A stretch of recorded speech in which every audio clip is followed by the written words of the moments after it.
Conservatives don't really hate the left. They don't really hate liberals themselves. We hate leftism. We hate what the left is doing to this country, but we don't unfriend people on social media very much. We don't throw people out and say, you can't come to dinner anymore because you disagree with me on some political issue. The left does that.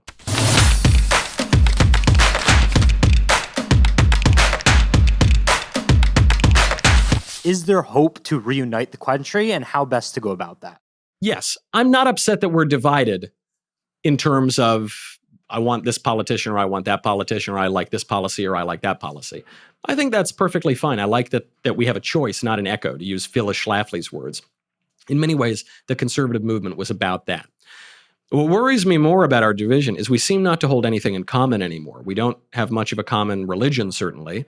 We have the right generally favoring traditional religion. We have the left making sacrifices to the sun gods right now, so in the form of climate protests. So we don't have a common religion. We don't have much of a common culture. We don't have common TV shows. We don't go see the same movies. We don't read the same books. Half the country certainly doesn't read any books. And so that's a problem. And then, of course, on the political level, we have our political divisions as well. One thing that really saddens and worries me is, I can speak for myself, but there is a lot of social scientific evidence.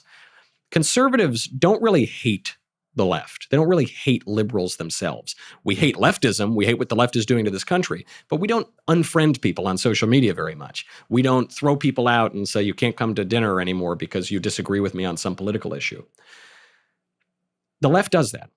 We've seen it in study after study. The left, John Haidt did that study where he showed that the left doesn't really understand where the conservatives are coming from, whereas conservatives understand what the left is saying. And usually it amounts to, wah, wah, as you just saw earlier this evening. That worries me a lot. If you've got half the country who thinks genuinely that we're irredeemable and deplorable, you can't really have a country together after that.